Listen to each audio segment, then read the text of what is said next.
Hello friends, welcome to IAS PCS Kendra. Friends, इस video में हम 71st BPSC नोट सीरीज के अंतर्गत फिजिक्स को कंटिन्यू करेंगे। पिछली वीडियोज को अगर आपने नहीं देखा है तो डिस्क्रिप्शन बॉक्स में लिंक दिया हुआ है, आप जाकर उन वीडियोज को भी ज़रूर देख सकते हैं। चलिए बिना किसी देर के इस वीडियो को हम शुरू करते हैं, एक एक करके सारी बातों को डिस्कस करते हैं। देखिए, फिजिक्स के अंतर्गत हमने फिजिकल क्वांटिटी की बात कर ली है, फिजिकल क्वांटिटी, मात्रक की बात कर ली है, मापक यंत्र एवं जो पैमाने हैं, इन सब की बातें हमने कर ली है। आगे हम मैकेनिक्स को कंटिन्यू करेंगे। मैकेनिक्स के अंतर्गत देखिएगा, मोशन की बात करेंगे, न्यूटन्स के गति के जो भी नियम हैं उनकी बात करेंगे, ग्रेविटेशनल फोर्स की बात करेंगे, सारी बातें हम करेंगे इसमें आगे। चलिए एक एक करके सारी बातों को डिस्कस करते हैं। देखिए, दूरी और विस्थापन की बात कर ली जाए तो इसको ऐसे समझ सकते हैं। देखिए, यहाँ पर मान लीजिए, मैं समझाने की कोशिश करता हूँ। मान लीजिए यहाँ पर देखिएगा ध्यान से। यहाँ से चलना किसी ने शुरू किया, चलते चलते चलते चलते चलते चलते चलते चलते यहाँ पर ऐसे पहुँच गया है, ठीक है। इस पोजीशन ए से मान लीजिए इस पोजीशन बी तक पहुँच गया है कोई, ठीक। और ऐसे घूमते घूमते घूमते घूमते ये जो पहुँचा है ना, ये मान लेते हैं ये टोटल जो दूरी है ये है लगभग, हम मान लेते हैं 3 किलोमीटर, 3 किलोमीटर। समझ पा रहे हैं आप इस बात को? तो ये जो दूरी है ना, ये जो लेंथ है ना, ये इसी को क्या बोलते हैं? दूरी बोलते हैं। ये जो एक्चुअल लेंथ है, ठीक है, जो कि 3 किलोमीटर है। वही ये ए और बी के बीच में जो शॉर्टेस्ट डिस्टेंस है, न्यूनतम दूरी कौन सी होगी? जब इसको सीधी लाइन से ऐसे मिला देंगे, ठीक है, तो ये वाली क्या होगी? शॉर्टेस्ट डिस्टेंस हो जाएगी। तो यही क्या होता है? ये विस्थापन है। इस बात को आप समझ पाए होंगे। ये क्या है? विस्थापन है। ये विस्थापन है। तो ये दोनों में डिफरेंस है। तो वही यहाँ पर लिखा हुआ है। दूरी की बात कर ली जाए कि किसी समय अंतराल में किसी वस्तु द्वारा तय किए गए मार्ग की लंबाई, जो कि यहाँ पर कितना है? 3 किलोमीटर है। शॉर्टेस्ट डिस्टेंस को मान लीजिए 2 किलोमीटर होगा, शॉर्टकट जब जाएंगे तो, ठीक है। तो ये क्या है? विस्थापन है। और दो बिंदुओं के बीच जो न्यूनतम दूरी होती है वो क्या होता है? विस्थापन होता है। तो ये मैंने आपको समझा दिया। और देखिए, दूरी की बात कर ली जाए तो दूरी आप कभी भी बोलिएगा तो ऐसे थोड़ी बोलिएगा कि -2 किलोमीटर आपने तय किया है। आप कभी भी बोलिएगा 1 किलोमीटर चले हैं, 2 किलोमीटर चले हैं, माइनस में तो नहीं ही बोलिएगा। तो दूरी की बात कर ली जाए तो दूरी हमेशा कैसी होती है? धनात्मक होती है। जबकि विस्थापन की बात कर ली जाए, आप पहले वाले वीडियोज को देखे होंगे तो आपको पता है कि दूरी और विस्थापन में क्या डिफरेंस है। मतलब स्टार्टिंग में मैंने इस दूरी और विस्थापन में सदिश और अदिश के कॉन्टेक्स्ट में समझाया है कि दोनों में डिफरेंस क्या है। दूरी की बात कर ली जाए तो इसमें डायरेक्शन नहीं होती है, जबकि विस्थापन की बात कर ली जाए तो इसमें डायरेक्शन होती है, ठीक है। तो विस्थापन की बात कर ली जाए तो विस्थापन क्या है? विस्थापन डायरेक्शन पर डिपेंड करता है। समझाने की कोशिश करता हूँ। यहाँ देख लीजिए, मान लीजिए इसको आप रेफरेंस पॉइंट मान लेते हैं और इसके दाहिनी तरफ, मतलब इधर की तरफ जाते हैं, राइट साइड में जाते हैं। राइट साइड को आपने बोल दिया है कि इधर जब जाएंगे तो ये कैसा होगा? धनात्मक होगा। डिस्प्लेसमेंट की बात करें तो पॉजिटिव। तो इसके उल्टे डायरेक्शन में अगर जाएंगे ना, उल्टी डायरेक्शन में, तो उसको नेगेटिव में लेना पड़ेगा, ठीक है। अगर नहीं भी समझ में आ रहा है तो बस आप ये दिमाग में सेट कर लीजिए कि जो विस्थापन है वो धनात्मक एंड ऋणात्मक दोनों हो सकती है। और इसमें ऋणात्मक का मतलब ये नहीं कि नेगेटिव में उसकी वैल्यू हो रही है। ऋणात्मक यहाँ पर बस डायरेक्शन को इंडिकेट कर रहा है। ऋणात्मक जो है या फिर माइनस का जो साइन लगेगा वो बस क्या इंडिकेट करेगा? डायरेक्शन को इंडिकेट करेगा। मान लीजिए हम लिख देते हैं यहाँ पर लिख देते हैं कि डिस्प्लेसमेंट यहाँ पर -2 किलोमीटर है। -2 किलोमीटर का मतलब ये नहीं हुआ कि उसने माइनस में दूरी तय की है। -2 किलोमीटर का मतलब ये हुआ कि -2 किलोमीटर उसने दूरी तय की है। बट ये जो रेफरेंस पॉइंट है ना, और इस इधर राइट साइड में आपने पॉजिटिव माना है, तो ये पक्का माइनस की वजह से क्या आप डिसाइड कर लेंगे? माइनस की वजह से आपको क्या पता चल जाएगा कि ये इसने जो दूरी तय की है वो लेफ्ट साइड में दूरी तय की है, उल्टा डायरेक्शन में। तो माइनस यहाँ पर क्या बता रहा है? बस डायरेक्शन को बता रहा है। तो ये थोड़ा सा आप ध्यान रख लीजिएगा। नहीं भी समझ में आ रहा है तो कोई दिक्कत की बात नहीं है, बस आप इतना ध्यान रख लीजिए। दूरी जो होती है वो हमेशा क्या होती है? पॉजिटिव होती है। जबकि विस्थापन की बात कर ली जाए तो धनात्मक एंड ऋणात्मक दोनों हो सकती है, और शून्य भी हो सकती है, जीरो भी हो सकती है। जीरो कैसे? जहाँ से चले हैं वहीं पर अगर पहुँच जाते हैं तो प्रारंभिक और अंतिम बिंदु जो है, अरे शॉर्टेस्ट डिस्टेंस अगर आपको निकालना है, मान लीजिए यहाँ से चले, ऐसे ऐसे चलते चलते चलते यहाँ आए, फिर घूमते घूमते घूमते घूमते घूमते घूमते यहीं पर आ गए, तो दूरी तो आपने अच्छी खासी तय कर ली है। मान लीजिए 4 किलोमीटर दूरी आपने तय कर ली। जहाँ से चले हैं वहीं पर पहुँच गए। तो जहाँ से चले हैं वहीं पर पहुँच गए तो दोनों पॉइंट को मिलाइएगा तो कोई दूरी थोड़ी मिलेगी। समझ पा रहे हैं? तो यहाँ पर विस्थापन क्या हो जाएगा? यहाँ पर विस्थापन 0 हो जाएगा, क्योंकि प्रारंभिक बिंदु और जो अंतिम बिंदु है उसको मिलाने वाली जो लाइन है वो एक बिंदु ही हो जाएगी। आप समझ पा रहे हैं इस बात को? तो इसीलिए विस्थापन जीरो भी हो सकती है। जैसे यहाँ पर एग्जाम्पल में दिखाया है, देखिए ये यहाँ से यहाँ पर, देखिए यहाँ से किसी ने चलना, ये लड़का है मान लीजिए, ये चलना शुरू किया है इसने, चलते चलते ये यहाँ पर पहुँच गया है 20 मीटर, मान लीजिए 20 मीटर डिस्टेंस है, ठीक। अब मान लीजिए लौट के फिर इधर आ गया 20 मीटर यहाँ, मतलब यहीं पर थोड़ा सा मैंने नीचे दिखा दिया आपको समझाने के लिए। बस इतना समझ लीजिए कि 20 मीटर बी तक गया है, बी से वापस लौट के कहाँ पर आ गया है, ए पर आ गया है। समझ रहे हैं? तो ए से बी गया है वो 20 मीटर हो गया, और बी से फिर ए पर वापस आ गया है तो वो कितना हो गया, 20 मीटर। दूरी की बात कर ली जाए तो दूरी कितनी हो गई, 40 मीटर हो गई।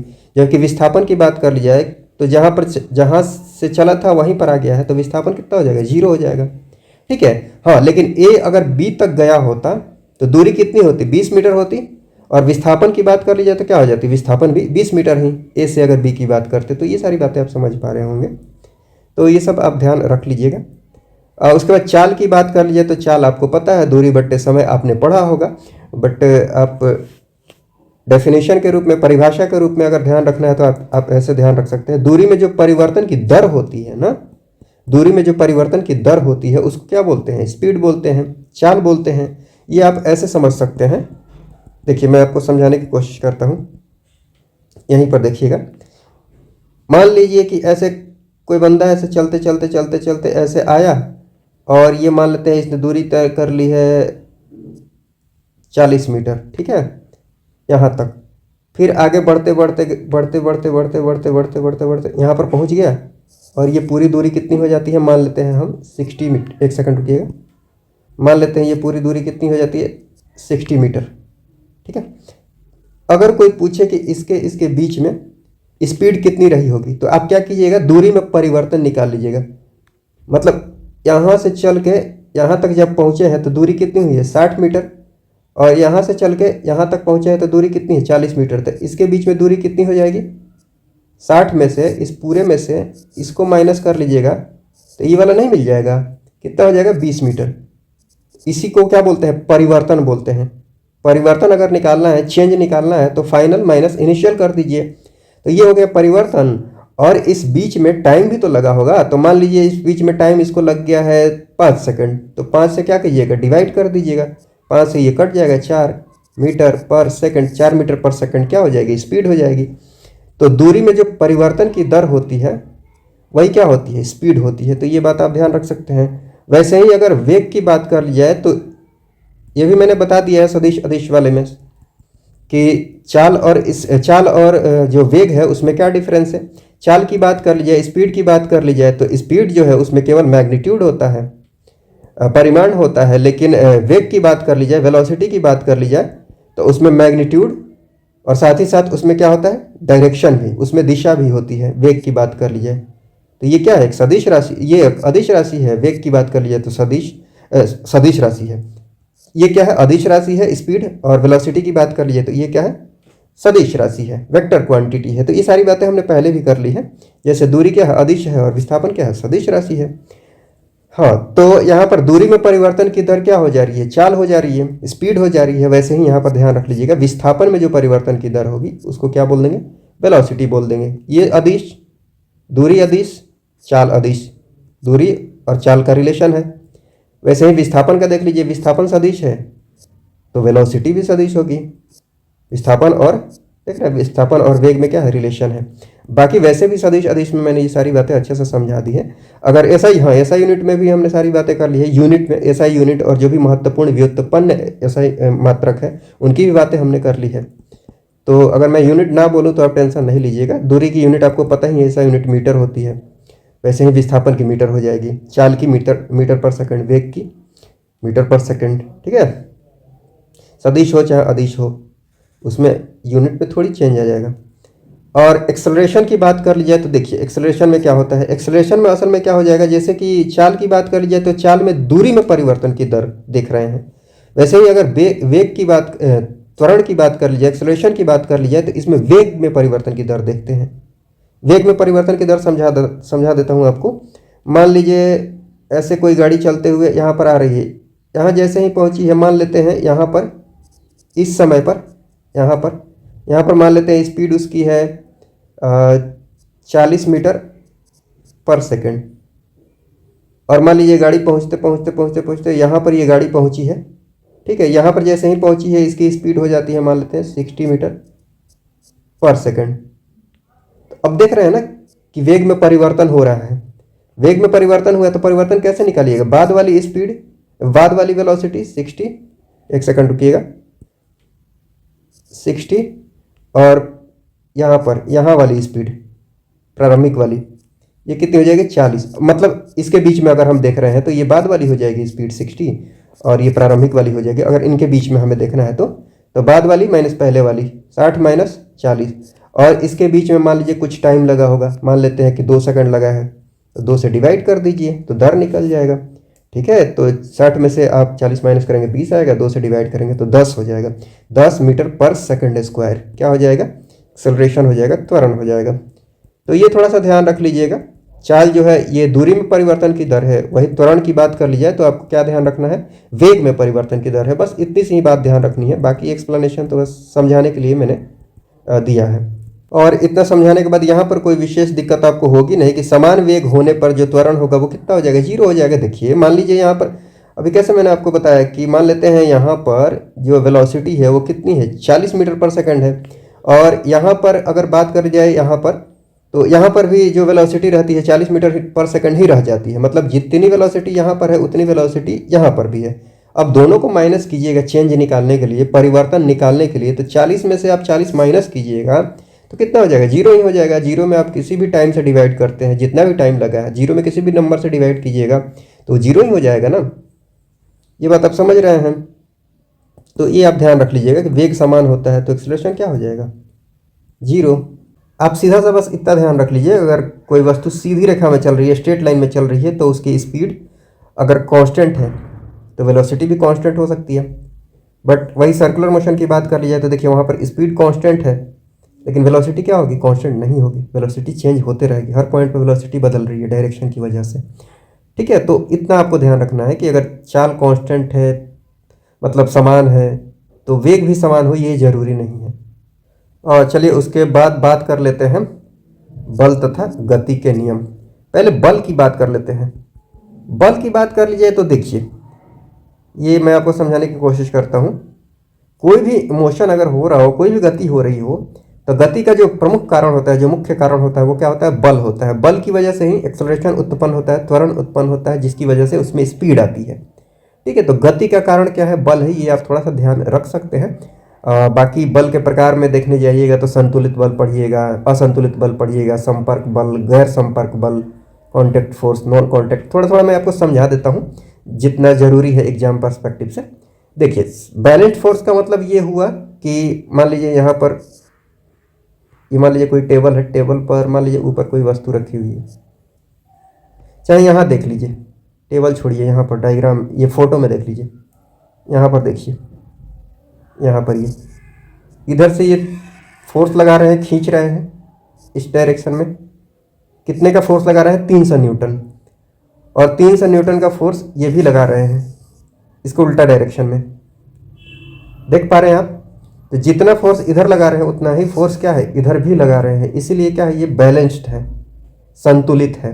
मतलब ये जो रस्सी है ना इनकी तरफ खिंचाएगी और ना इनकी तरफ खींची जाएगी, रस्सी जैसी जैसी है वैसी की वैसी ही रहेगी, ठीक है। मतलब बियरिंग कैपेसिटी उसके पास है, तो नहीं तो ज़्यादा फोर्स लगाने पर तो टूट ही सकती है ना। बस इतना समझ लीजिए कि ये जो है ना, ये जो तीनों है, तीनों खींच रहे हैं इस रस्सी को, और इधर ये तीनों खींच रहे हैं इस रस्सी को, तो न ये खींच पाएंगे न ये खींच पाएंगे, ये जहाँ है ये वहीं रहेंगे और ये जहाँ है वहीं रहेंगे। बैलेंस्ड फोर्स का मतलब ये हो गया, ठीक है। संतुलित बल है यहाँ पर। असंतुलित में देखिए, यहाँ पर देखिए, नीचे देखिए, यहाँ पर ये 300 न्यूटन का फोर्स लगा रहे हैं, इधर क्या है ये अकेले रह गया, 100 न्यूटन का ही फोर्स लगा रहा है, तो इधर की तरफ फोर्स कितना हो गया, ज़्यादा हो गया। नेट फोर्स की बात कर लीजिए तो इधर की तरफ 200 न्यूटन का फोर्स ज़्यादा लग जाएगा, इधर की तरफ 100 न्यूटन में बैलेंस होगा, 200 न्यूटन का फोर्स इधर की तरफ लग जाएगा। देखिए यहाँ पर मैंने लिखा है नेट फोर्स कितना है, 200 न्यूटन। इस वजह से ये यहाँ पर फोर्स क्या हो जाएगा, अनबैलेंस्ड हो जाएगा, जिसकी वजह से ये जो तीनों है खींच लेंगे इसको। देखिए ये गिरता हुआ दिखाया गया है यहाँ पर, तो ये अनबैलेंस्ड फोर्स का एग्जाम्पल है। एग्जाम पर्सपेक्टिव से आपको जो ध्यान रखने वाली बात यह है, आपको ये ध्यान रखना है कि संतुलित असंतुलित असंतुलित मैं बोल रहा हूँ, संपर्क मतलब contact force, non contact force. तो इनके कुछ एग्जाम्पल्स आप ध्यान रख लीजिएगा, मैं आपको यहाँ पर दिखाने की कोशिश करता हूँ। देखिए, कॉन्टैक्ट फोर्स की बात कर जाए, मतलब जो कॉन्टैक्ट की वजह से संपर्क की वजह से जो बल लगता है ना, उसको क्या बोलते हैं? कॉन्टैक्ट फोर्स बोलते हैं। उसका एग्जाम्पल हो गया घर्षण बल, फ्रिक्शन फोर्स। फ्रिक्शन फोर्स कहने का मतलब ये हुआ कि जैसे मान लीजिए ये टेबल है, टेबल का ऊपर वाला सरफेस है, इस पर मान लेते हैं कोई वस्तु रखी हुई है, ठीक है, इस पर कोई वस्तु रखी हुई है। अब मान लीजिए इस पर फोर्स लगा रहे हैं, इधर की तरफ खींच रहे हैं, इधर की तरफ खींच रहे हैं। तो इधर की तरफ जब खींचेंगे, ये वस्तु जो है इधर की तरफ जाएगी, तो टेबल और ये इस वस्तु के बीच में इस डायरेक्शन में एक फोर्स लगेगा, फ्रिक्शन फोर्स। रगड़ जो खाता है, रगड़ते हुए घिसते हुए जो जाता है, फ्रिक्शन की वजह से होता है ना। तो ये बात समझ लीजिएगा। तो ये कांटेक्ट की वजह से ही हो रहा है, ये कांटेक्ट में है, इसी वजह से फ्रिक्शनल फोर्स लग रहा है। हाँ, वैसे ही एक और बात यहाँ पर ध्यान रख लीजिएगा, इस वस्तु, ये जो वस्तु है, इस पर एक नीचे की तरफ बल लगता है, ग्रेविटेशनल फोर्स जिसको बोलते हैं, ठीक। और जितना फोर्स इधर की तरफ लग रहा है इस टेबल की वजह से, ऊपर की डायरेक्शन में भी उतना ही बल लग रहा होगा, जिसको नॉर्मल फोर्स बोलते हैं, ठीक है, नॉर्मल फोर्स बोलते हैं। तो नॉर्मल फोर्स की बात कर ली जाए तो ये भी क्या है? कॉन्टैक्ट फोर्स का एग्जाम्पल है। स्प्रिंग फोर्स की बात कर ली जाए तो मान लीजिए स्प्रिंग से कोई चीज़ जुड़ी हुई होगी, तभी तो उस पर बल लगेगा, स्प्रिंग वाला। मान लीजिए दबा देते हैं तो स्प्रिंग उसको धक्का देगी, तो वो कांटेक्ट में आने पर ही होगा ना, या फिर खींचे हुए है स्प्रिंग को, तो कांटेक्ट की वजह से ही होगा ना। तो स्प्रिंग बल आप समझ रहे हैं कि वो कांटेक्ट फोर्स का एग्जांपल है। वैसे ही पेशीय बल की बात कर लीजिए, मस्कुलर फोर्स की बात कर लीजिए, तो जब साइकिल कोई चलाता है तो आप देखे होंगे, या फिर आप चलाए होंगे, या फिर आप चलाते हैं, तो साइकिल जब चलाते हैं तो पैर से फोर्स लगाते हैं ना, पैडल पर मसल से फोर्स लगाते हैं, तो वो क्या, किसका एग्जाम्पल हो गया? मस्कुलर फोर्स का। तो मस्कुलर फोर्स क्या हो जाएगा? कॉन्टैक्ट फोर्स का एग्जाम्पल हो जाएगा। समझ पा रहे हैं आप? तो ये सारी बातें आप ध्यान रख लीजिएगा। संपर्क बल के अंतर्गत कौन कौन से बल प्रमुख रूप से आते हैं, और इतनी बातें आप समझ गए हैं तो बाकी कोई फोर्स भी आता है तो आप अपना दिमाग लगाकर बता सकते हैं। तो घर्षण बल, स्प्रिंग बल, पेशीय बल, नॉर्मल फोर्स की बात कर ली जाए तो ये सब कैसे एग्जाम्पल्स हैं संपर्क बल के।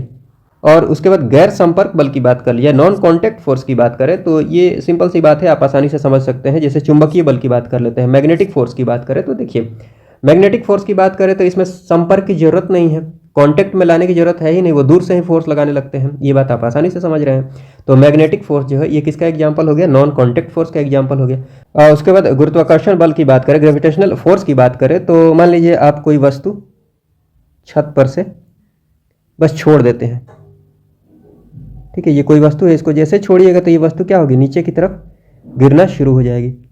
और मान लीजिए यहाँ पर अर्थ है, पृथ्वी है, ठीक है। तो एक बात बताइए, इस वस्तु और पृथ्वी के बीच में कोई संपर्क थोड़ी है, संपर्क नहीं है यहाँ पर, फिर भी फोर्स लग रहा है। किसकी वजह से? अर्थ की वजह से। और उस फोर्स की वजह से ये वस्तु नीचे आ रही है। ये बात आप समझ पा रहे होंगे।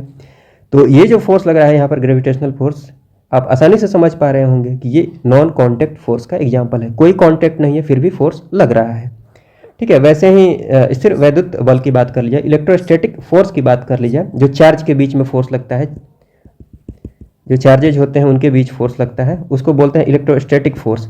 इसका सबसे बेहतरीन एग्जाम्पल है, आप कागज़ के छोटे छोटे टुकड़े फाड़कर रख लीजिएगा। उसके बाद क्या कीजिएगा, बाल में कंघी करने के बाद, या फिर बाल में कंघी को रगड़ने के बाद, कंघी को जैसे ही टुकड़ों के पास ले जाइएगा, कागज़ के टुकड़ों के पास ले जाइएगा, कागज़ के जो टुकड़े हैं वो कंघी की तरफ अट्रैक्ट होना शुरू हो जाएंगे। तो ये होता है अपोजिट चार्ज क्रिएट हो जाने की वजह से, ठीक है, रगड़ने की वजह से। तो ये जो एग्जाम्पल है इलेक्ट्रोस्टैटिक फोर्स का एग्जाम्पल है। और यहाँ पर आप देख रहे हैं कि नज़दीक बस ले जा रहे हैं, कॉन्टैक्ट में नहीं ला रहे हैं, बस नज़दीक ले जा रहे हैं, तभी वो अट्रैक्ट करना शुरू हो जा रहा है। रिपल्सन भी होता है, वो बात की बात है, बस मैं आपको समझाने की कोशिश कर रहा हूँ कि इलेक्ट्रोस्टैटिक फोर्स जो है ना, ये एक नॉन कॉन्टैक्ट फोर्स का एग्जाम्पल है। आपको इसमें एग्जाम पर्सपेक्टिव से अगर बात कर लिया तो इतना ही ध्यान में रखना ही है कि कौन से कॉन्टैक्ट फोर्स के एग्जाम्पल है और कौन से नॉन कॉन्टैक्ट फोर्स के एग्जाम्पल है। मैंने समझाया इसलिए है ताकि आपको एग्जाम हॉल में कोई कन्फ्यूजन नहीं हो। कन्फ्यूजन हो तो आप अपना दिमाग लगाकर जो ऑप्शन है उसको एलिमिनेट करके सही ऑप्शन तक पहुंच जाए, सही आंसर को टिक कर पाएँ। तो ये सारी बातें हैं। उसके बाद बात कर लेते हैं इसके बाद आ जाएंगे न्यूटन के जो भी गति के नियम है, पहला नियम, दूसरा नियम, तीसरा नियम, ठीक है। हाँ ये देखिए, ये कौन सी वाला एग्जाम्पल मैंने यहाँ पर दिखाया है, इलेक्ट्रोस्टैटिक फोर्स का एग्जाम्पल, ये नॉन कॉन्टैक्ट फोर्स के अंतर्गत आ जाएगा। तो ये सारी बातें हैं। और उसके बाद न्यूटन के गति के नियम की बात कर ली जाए तो न्यूटन की गति का पहला जो नियम होता है, इसी को जड़ता या फिर जड़त्व के नियम से भी जानते हैं। जड़ता या फिर जड़त्व का मतलब ये होता है कि कोई वस्तु अगर विराम अवस्था में है तो वह विराम अवस्था में ही रहना चाहेगी। और देखिए न्यूटन के पहले नियम की बात कर ली जाए तो इसमें वही लिखा हुआ है कि कोई विरामस्थ वस्तु, मतलब विराम अवस्था में अगर कोई वस्तु है, विरामस्थ अर्थात स्टेशनरी, तो कोई स्टेशनरी ऑब्जेक्ट है तो वह तब तक विरामस्थ अवस्था में रहेगी जब तक कि कोई उस पर बाहरी बल नहीं लगाया जाता है। ठीक, यहाँ पर लिखा हुआ है कोई विरामस्थ वस्तु तब तक विरामस्थ रहेगी जब तक कि उस पर कोई बाहरी बल नहीं लगाया जाता है। या फिर ये बात भी इसमें ध्यान रख लीजिएगा कि अगर कोई गतिमान वस्तु है, मतलब गति में है, मोशन में है, ठीक है, कोई मूविंग ऑब्जेक्ट है, तो वह तब तक समान गति से, समान चाल से बढ़ते रहेगी, चलते रहेगी जब तक कि उस पर कोई बाहरी बल नहीं लगाया जाता है। ये लाइन ध्यान रख लीजिएगा, जब तक कि उस पर कोई बाहरी बल नहीं लगता है, ये बात आपको ध्यान रखनी जरूरी है। ये आगे भी हम देखेंगे इस लाइन को, ये लाइन बड़ी इंपॉर्टेंट लाइन है, ठीक है। हाँ, तो कोई विरामस्थ वस्तु तब तक विरामस्थ या कोई गतिमान वस्तु तब तक एक समान चाल से सीधी रेखा में गतिमान रहेगी जब तक कि उस पर कोई बाहरी बल नहीं लगता, ठीक है। तो ये न्यूटन का पहला नियम है और इसके बहुत सारे एग्जाम्पल्स आप देखेंगे और यहाँ से प्रश्न भी बने हैं। जैसे मान लीजिए चलती हुई बस में अगर ब्रेक लगाया जाता है, आप बैठे होंगे बस में तो आप ये महसूस किए होंगे कि जब ब्रेक लगाया जाता है तो आप आगे की तरफ झुक जाते हैं, ठीक है। तो वही एग्जाम्पल है ये, चलती हुई बस में ब्रेक लगाने पर यात्री का आगे झुकना, ये जड़त्व के उदाहरण है, न्यूटन की गति का पहला नियम का उदाहरण है, ठीक है।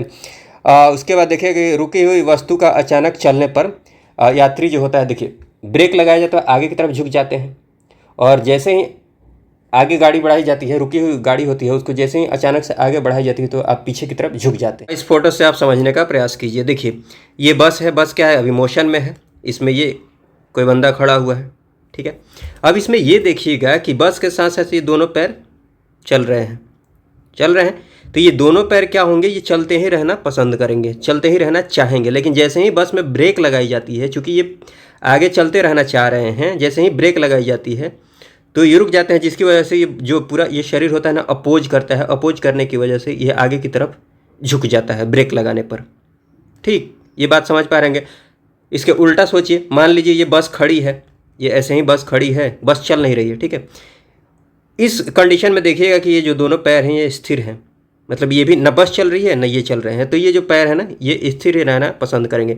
विराम है तो विराम अवस्था में ही रहना पसंद करेंगे, ठीक है, विराम अवस्था में ही रहना चाहेंगे।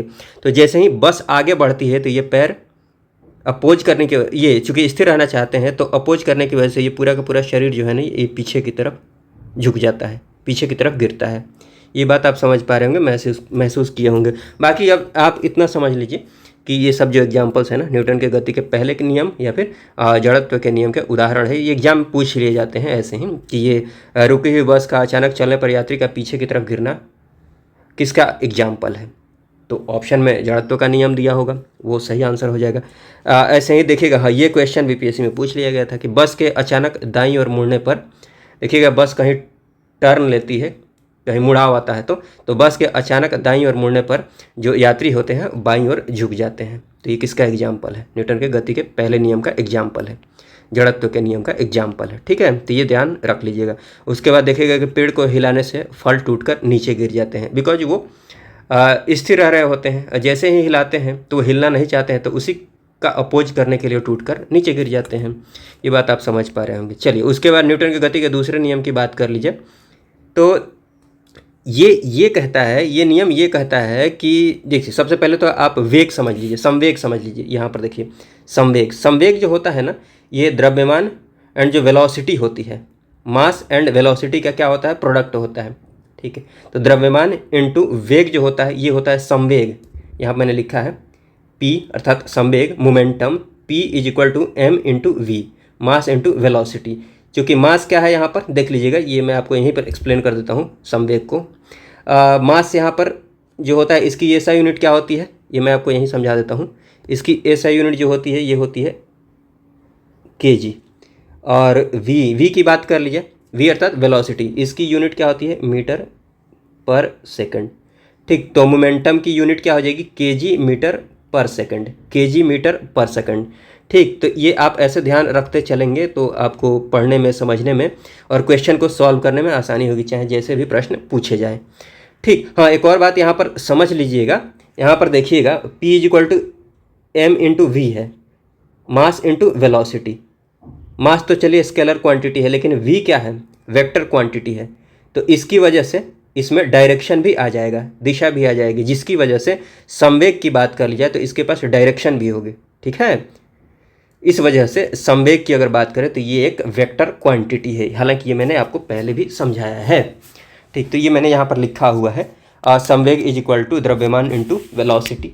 और डायरेक्शन की बात कर ली जाए तो वेग की डायरेक्शन में ही संवेग की भी डायरेक्शन होगी, ये बात समझ लीजिएगा। चलिए अब न्यूटन के दूसरे नियम की बात कर लेते हैं। देखिए, न्यूटन के दूसरे नियम की बात कर ली जाए तो किसी भी वस्तु पर जो लगाया गया बल होता है ना, बल मान लीजिए क्या है, F है, फोर्स है।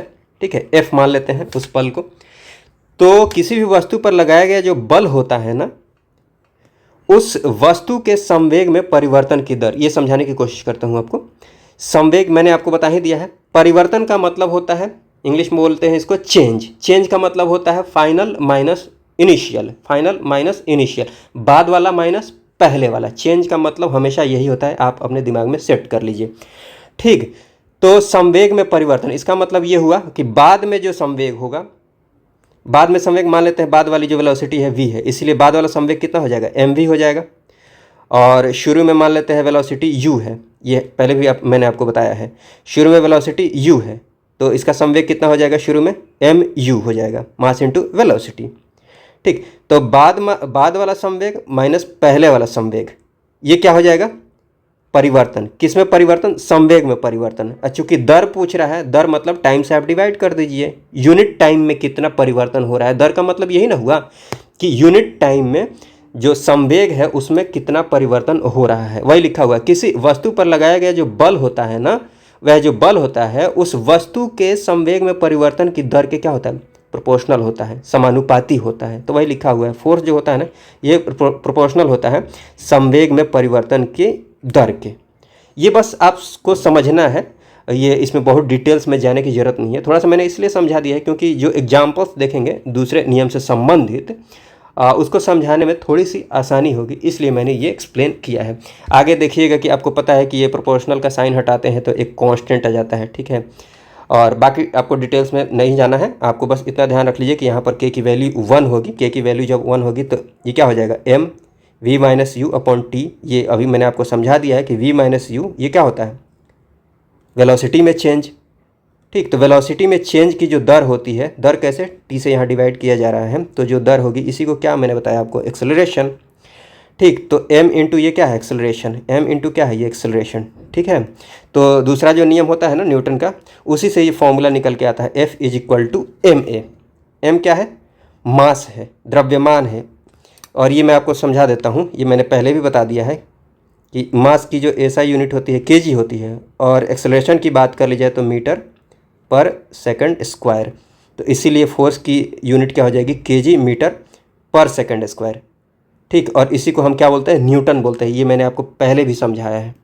ठीक है, तो ये बात आप समझ पा रहे होंगे। चलिए अब न्यूटन के जो गति के दूसरा नियम है उससे संबंधित जो महत्वपूर्ण एग्जाम्पल्स हैं इनकी बात कर लेते हैं। एग्जाम में यहाँ से प्रश्न पूछे गए हैं, और ये जितने भी एग्जाम्पल्स आप देख रहे हैं ना, ये सब एनसीईआरटी के एग्जाम्पल्स हैं। क्लास 9th की जो एनसीईआरटी है फिजिक्स वाली, मतलब साइंस वाली, तो उसके ये एग्जाम्पल्स हैं। जैसे ये देखिएगा, दूसरे नियम का एग्जाम्पल है, जैसे कैच पकड़ते समय हाथ को पीछे खींचना। जो कैच पकड़े होंगे, जो कैच पकड़ते होंगे उनको पता होगा, कैच पकड़ते समय आपने महसूस किया होगा या फिर आपने ऐसा किया होगा कि हाथ को क्या करते हैं, पीछे खींचते हैं। क्यों पीछे खींचते हैं, कैच पकड़ते समय हाथ को इसलिए पीछे खींचते हैं ताकि संवेग में परिवर्तन की दर क्या हो जाए, कम हो जाए।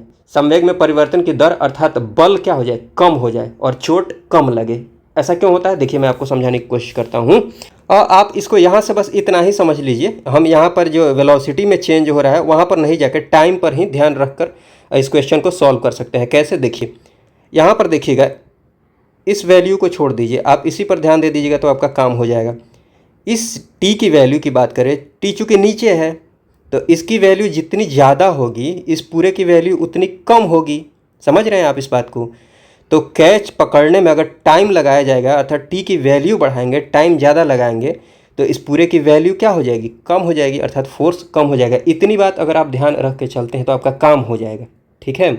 बाकी वेलोसिटी में जो चेंज हो रहा है उसमें भी आप ध्यान दे सकते हैं, बट टाइम पर ध्यान देकर आप अपना काम चला सकते हैं, ठीक है। आप आसानी से क्वेश्चन को सॉल्व कर लीजिएगा। चलिए, तो यही है यहाँ पर कि कैच पकड़ते समय पीछे हाथ को पीछे खींचना, ताकि संवेग में परिवर्तन की दर अर्थात बल कम हो जाए और चोट कम लगे, ठीक है। ये रीजन है। ये किसका एग्जाम्पल है? न्यूटन की गति के दूसरे नियम का। उसके बाद ये वाला भी समझ सकते हैं, अधिक ऊंचाई से जब कोई कूदता है तो देखिएगा जाली पर कूदाया जाता है या फिर बालू या फिर गद्दे पर कूदाया जाता है, ताकि संवेग में परिवर्तन की दर क्या हो जाए? कम हो जाए, जिससे उसको चोट कम लगे, ठीक है। तो ये बात आप समझ पा रहे होंगे। चलिए, तीसरा नियम तो आप जानते ही होंगे, न्यूटन की गति का जो तीसरा नियम होता है, इसमें क्या होता है कि इसी को क्रिया प्रतिक्रिया नियम ही बोलते हैं, एक्शन रिएक्शन लॉ। मतलब जितना बल आप किसी वस्तु पर लगा रहे होते हैं उतना ही बल वह वस्तु आप पर लगाएगी, ठीक है। तो लगाए गए बल के बराबर बल लगता है इस नियम के अकॉर्डिंग, लेकिन विपरीत दिशा में, ठीक उल्टा डायरेक्शन में। ये आप समझ पा रहे होंगे, ठीक है। जैसे एग्जाम्पल्स की बात करें तो ये कुछ एक एग्जाम्पल्स है, जैसे देख सकते हैं, जैसे बंदूक से अगर गोली चलती है तो बंदूक से गोली चलाने पर गोली जो है ना बंदूक पर भी समान बल विपरीत दिशा में लगाती है, इसीलिए जो बंदूक चलाते हैं उनको झटका लगता है, ठीक है, पीछे की तरफ। जैसे ये जो है इसकी वजह से इस पर, यहाँ पर इस गोली पर जैसे ही प्रहार किया जाएगा, गोली आगे भागेगी तो गोली की वजह से इस पर बल लगाया जाएगा, ठीक है। ये बात आप समझ पा रहे होंगे।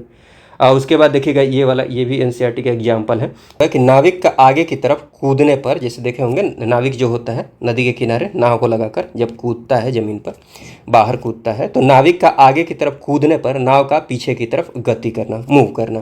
क्योंकि नाविक जब कूदेगा तो देखिए इस पैर की वजह से पीछे बल लगेगा नाव पर, और नाव की वजह से इस पैर पर बल लगेगा, इसी के उल्टा डायरेक्शन में, जिसकी वजह से व्यक्ति को कूदने में आसानी होती है। ये बात आप समझ पा रहे होंगे, ठीक है। तो ये सारी बातें हैं। चलिए, उसके बाद फ्रिक्शन की बात कर लेते हैं। फ्रिक्शन की बात कर लीजिए, घर्षण की बात कर लीजिए, तो ये आपने डेली लाइफ में भी प्रैक्टिकली आपने इसको देखा होगा। कोई वस्तु आप जब खींचते हैं ज़मीन पर पड़ी हुई होती है तो आप महसूस करते हैं कि नीचे घर्षण हो रहा होता है, ठीक है। और आपने यह भी महसूस किया होगा कि जिधर की तरफ आप बल लगा रहे होते हैं सामान्यतः उसके विपरीत दिशा में कोई चीज़ होती है जो उसको खींचती हुई प्रतीत होती है, उसी को क्या बोलते हैं? घर्षण बोलते हैं। वही क्या? फ्रिक्शन है, जिसकी वजह से आप आसानी से किसी वस्तु को आगे नहीं खींच पाते हैं, ठीक है। इस बात को आप समझ पा रहे होंगे। वही आप देखिएगा कि ये जो सरफेस है अगर स्मूथ हो तो फ्रिक्शन कम होगा, आसानी से आप खींच पाएंगे, ठीक। तो फ्रिक्शन कम लगेगा तो आप आसानी से खींच पा रहे हैं। क्यों? क्योंकि कोई चीज़ आपको इधर की तरफ नहीं खींच रही है जब आप इधर की तरफ बल लगा रहे हैं। तो इससे आप ये समझ पा रहे होंगे कि जो घर्षण होता है, जो फ्रिक्शन बल होता है ना, ये जिस पर कोई वस्तु मूव कर रही होती है उस वस्तु के मटेरियल पर डिपेंड करती है। इस वस्तु के भी मटेरियल पर और इसके भी मटेरियल पर। अगर स्मूथनेस ज़्यादा है तो फ्रिक्शन कम होगा।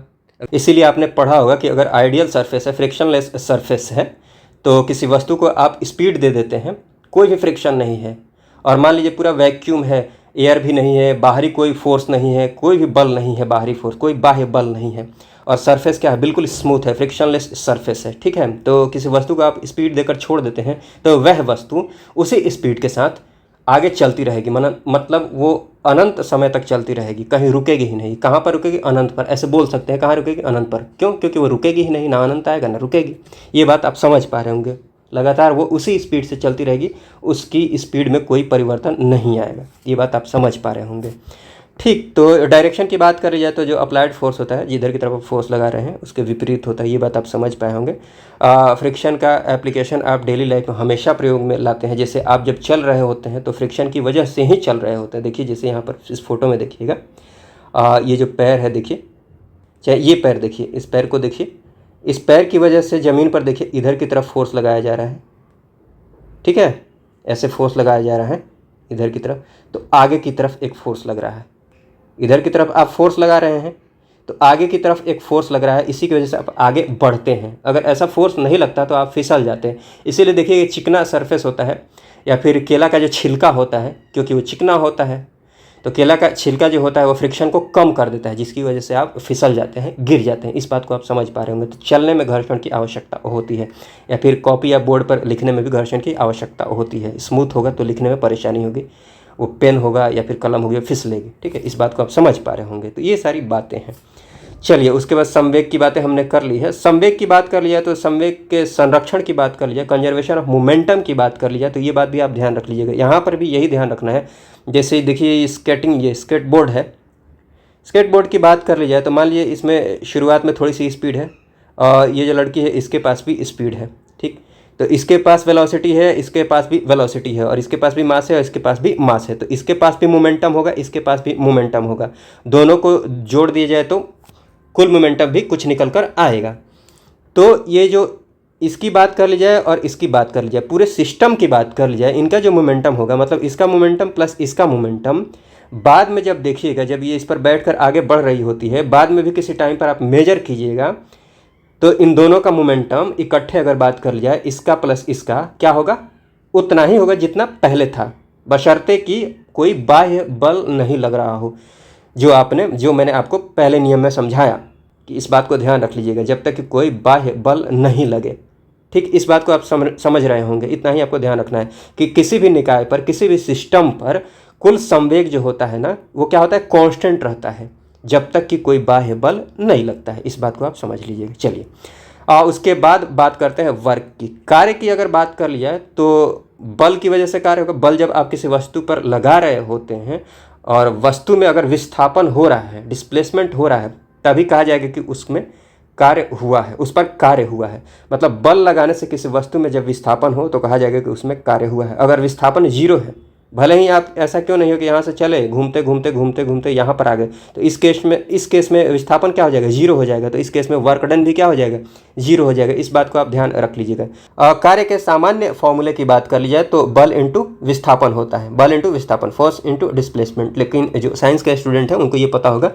कि work done is equal to होता है एफ डॉट एस। उस डॉट की वजह से क्या आता है, कॉस आता है, ठीक है, cos theta, F S cos theta. तो वही यहाँ पर मैंने समझाने की कोशिश की है। देखिएगा, थोड़ा सा समझ लीजिए, बाकी ये नहीं भी ध्यान रखेंगे तो आपका काम चल जाएगा, बस समझ लीजिए।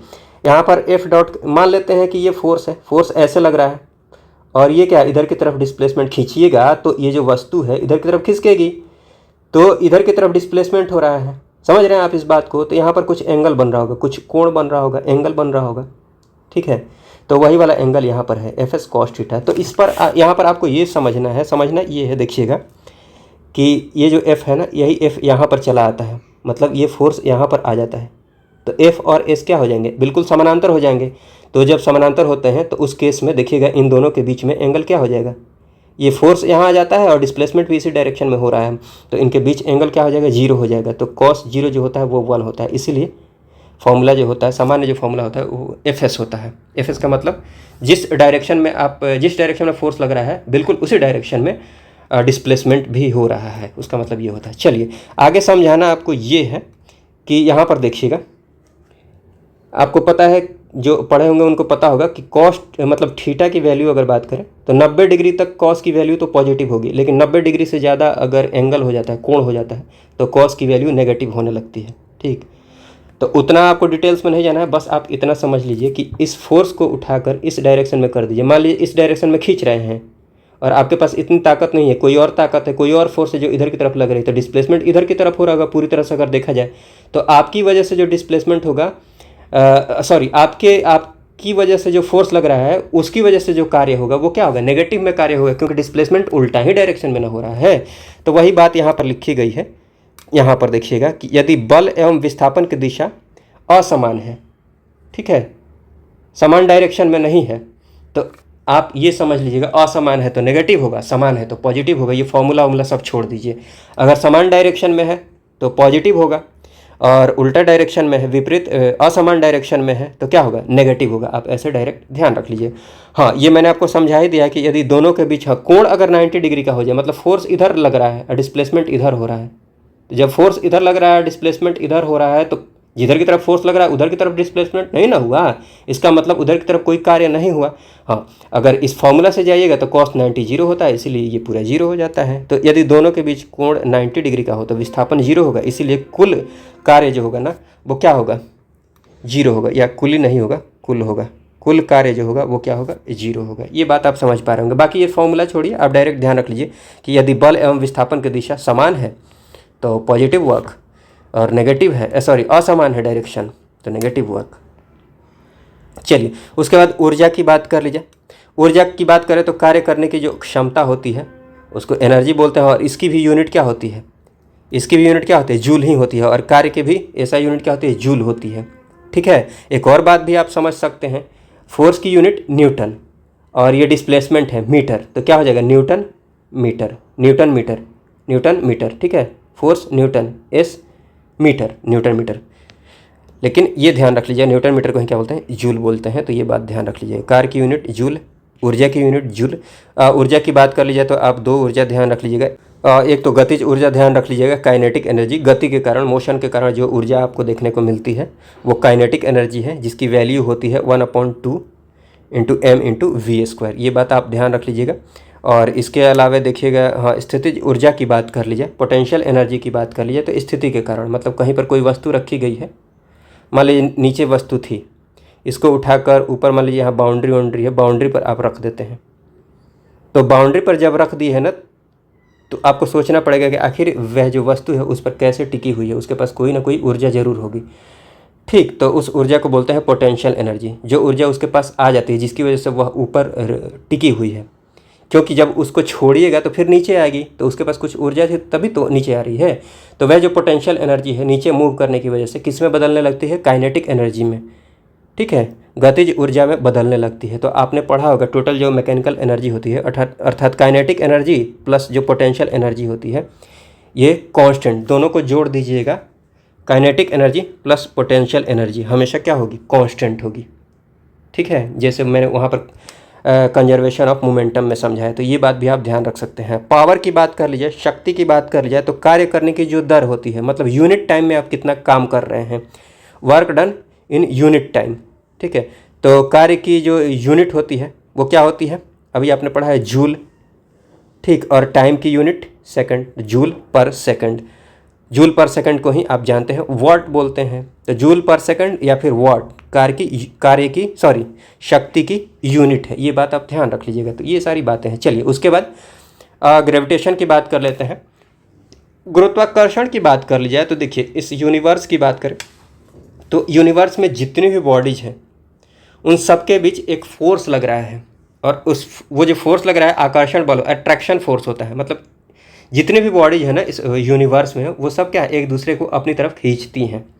ठीक है, तो इस ब्रह्मांड में प्रत्येक बॉडी जो होती है दूसरे पर एक आकर्षण बल लगाती है। ये बात ध्यान रख लीजिएगा, आकर्षण बल लगाती है। जैसे इलेक्ट्रोस्टैटिक आप पढ़िएगा तो वहाँ पर देखिएगा जो चार्ज होते हैं एक समान चार्ज होते हैं, प्लस प्लस चार्ज जो होते हैं वो विकर्षण बल लगाते हैं, मतलब एक दूसरे को ढकेलते हैं, रिपल्सन फोर्स लगता है, वहाँ पर रिपल्सन होता है। और वही अपोजिट जो चार्ज होते हैं नेगेटिव पॉजिटिव, वहाँ पर क्या होता है, अट्रैक्शन फोर्स लगता है। लेकिन यहाँ पर देखिएगा मास की बात कर लीजिए तो मास के बीच में जो फोर्स लगता है वो हमेशा क्या होता है, अट्रैक्शन फोर्स होता है। ठीक है, ये बात आप ध्यान रख लीजिएगा। तो इस ब्रह्मांड में प्रत्येक जो बॉडी होती है दूसरे पर एक आकर्षण बल लगाती है, जिसे क्या बोलते हैं, गुरुत्वाकर्षण कहते हैं। हाँ, ये अलग बात है कि अगर मास छोटा है, द्रव्यमान काफ़ी कम है, तो वो बल जो होता है वो महसूस नहीं होगा। मास बड़ा होगा तो महसूस होता है। ठीक है, देखिएगा यहाँ पर तो न्यूटन ने अगर बात कर ली जाए, न्यूटन के द्वारा लॉ दिया गया गुरुत्वाकर्षण के नियम की बात कर ली जाए, तो न्यूटन के गुरुत्वाकर्षण के नियम की बात करें तो न्यूटन ने ये बताया कि कोई भी मास अगर रखा हुआ है, मान लीजिए ये कोई बॉडी है और ये कोई बॉडी है। ठीक, इसका मास m1 मान लीजिए, इसका मास m2 मान लीजिए, तो m1 इंटू m2 इन दोनों का जो प्रोडक्ट होगा इसके प्रोपोर्शनल होगा। f जो होगा ये प्रोपोर्शनल होगा m1 इंटू n2 के, और इसके क्या होगा, r के क्या होगा, मतलब ये जो डिस्टेंस है डिस्टेंस के स्क्वायर के क्या होगा, व्युत्क्रमानुपाती क्रमानुपाती होगा, इन्वर्सली प्रोपोर्शनल होगा। ठीक है, ये बात आप समझ लीजिएगा, थोड़ा सा ध्यान रख लीजिएगा इस बात को। f जो होगा मास के प्रोडक्ट के प्रोपोर्शनल होता है, और इन्वर्सली प्रोपोर्शनल होता है, इन्वर्सली प्रोपोर्शनल होता है जो इन दोनों के बीच में डिस्टेंस होता है उसके स्क्वायर के। ठीक है, वही ये प्रोपोर्शनलिटी का कांस्टेंट हटाइएगा, प्रोपोर्शनलिटी का ये साइन हटाइएगा तो यहाँ पर एक कांस्टेंट आ जाएगा। ठीक, और यहाँ पर जो कांस्टेंट आता है कैपिटल जी, इसको बोला जाता है, इसको बोला गया है क्या, गुरुत्वाकर्षण स्थिरांक, ग्रेविटेशनल कांस्टेंट, जिसकी वैल्यू होती है 6.67 10⁻11 न्यूटन मीटर स्क्वायर पर केजी स्क्वायर। ये बात आप ध्यान रख लीजिएगा, जिसकी खोज किसके द्वारा की गई थी, 1798 में हेनरी कैवेंडिश के द्वारा। ठीक, तो ये बात आप ध्यान रख लीजिएगा।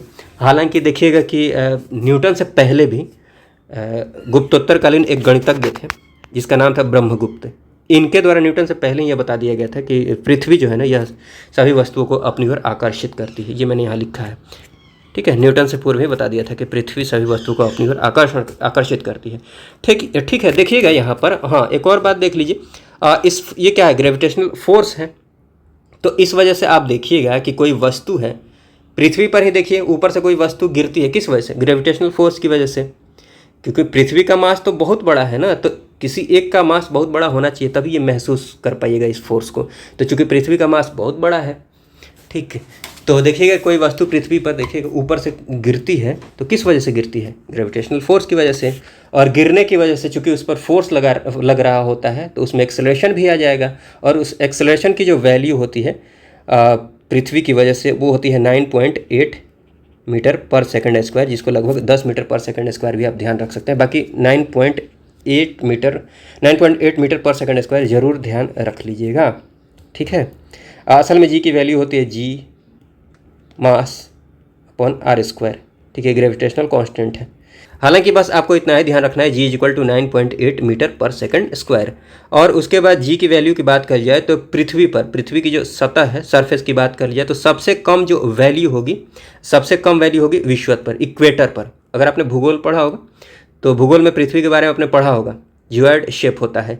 तो देखिएगा कि जो सेंटर से, पृथ्वी का जो सेंटर केंद्र होता है, केंद्र से सबसे कम जो दूरी होगी वो होगी ध्रुव की। ठीक है, केंद्र से, ये मान लीजिए पृथ्वी है तो केंद्र से सबसे कम दूरी जो होगी वो ध्रुव की होगी। बाकी इक्वेटर की बात कर ली जाए तो इक्वेटर पर ज़्यादा दूरी होगी। ठीक है, तो आप ऐसे ध्यान रख सकते हैं, चूंकि सबसे कम दूरी होती है, दूरी कम होगी तो फोर्स ज़्यादा लगेगा, तो जी की वैल्यू ज़्यादा होगी। ठीक है, तो ध्रुवों पर इसीलिए जी की वैल्यू ज़्यादा होती है, आप ऐसे समझ सकते हैं। यहाँ मैंने लिखा ही है, ऊंचाई बढ़ेगी, ऊंचाई बढ़ने का मतलब ये हो गया कि फोर्स कम होगा, दूरी बढ़ेगी फोर्स कम होगा तो जी की वैल्यू क्या होगी, कम होगी।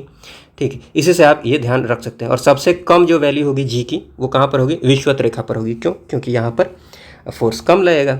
सरफेस की अगर बात करिए, पृथ्वी की जो सतह है, सब सरफेस है। ठीक है, तो इसी के साथ ये दोनों बात आप ध्यान रख लीजिएगा, ऊंचाई बढ़ेगी तो जी की वैल्यू कम होगी, और पृथ्वी की अगर घूर्णन गति भी बढ़ती है तो जी की वैल्यू कम होगी। और चंद्रमा पर बात कर ली जाए तो जी का जो मान होता है वो पृथ्वी पर जी के मान के 1/6 होता है। ठीक, ये मैंने आपको पहले भी बता दी है, तो ये बात आप ध्यान रख लीजिएगा। चलिए, उसके बाद देखिए, अगर लिफ्ट में किसी भी बॉडी का भार जो होता है उस पर क्या प्रभाव पड़ता है, लिफ्ट की गति के अलग अलग कंडीशन के अकॉर्डिंग, उसकी अगर बात कर लीजिए तो जो साइंस के स्टूडेंट हैं वो तो आसानी से इस बात को समझ पा रहे होंगे, लेकिन जो साइंस के स्टूडेंट नहीं है वो भी इस बात को आसानी से ध्यान रख सकते हैं। बस आप इसको प्रैक्टिकली सोचिए, जब आप लिफ्ट में गए होंगे उस बात को याद कीजिए, उस बात को याद करने की कोशिश कीजिए। देखिए, लिफ्ट जब ऊपर जाती है, एक्सेलरेशन के साथ लिफ्ट जब ऊपर जाती है, ठीक है, तो आपने क्या महसूस किया होगा, आपने ये महसूस किया होगा कि आपके शरीर का भार बढ़ गया है, भारीपन महसूस होता होगा। ठीक है, तो लिफ्ट में जो रखी हुई वस्तु होगी उसका भार बढ़ता हुआ प्रतीत होता है जब लिफ्ट ऊपर की तरफ एक्सेलरेशन के साथ ऊपर की तरफ जाती है। तो ठीक है, वही लिफ्ट जब नीचे आती है तो इस बात को आपने निश्चित ही रूप से महसूस किया होगा। अगर इसको आपने नहीं महसूस किया है तो इसको ज़रूर ही महसूस किया होगा कि एक्सेलरेशन के साथ जब लिफ्ट नीचे की तरफ आती है तो शरीर हल्का महसूस होता है, शरीर में हल्कापन महसूस होता है। ठीक है, तो भार जो होगा, पिंड का जो भार होगा लिफ्ट के अंदर, वो घटता हुआ प्रतीत होगा। इस बात को आप समझ पा रहे होंगे। ठीक है, हाँ, अगर यही बात कर ली जाए कि लिफ्ट में कोई भी एक्सेलरेशन नहीं हो रहा है, आराम से लिफ्ट जा रही है, मतलब मान लीजिए लिफ्ट एक ही गति से ऊपर जा रही है, गति में कोई परिवर्तन नहीं हो रहा है, गति में परिवर्तन नहीं मतलब एक्सेलरेशन नहीं।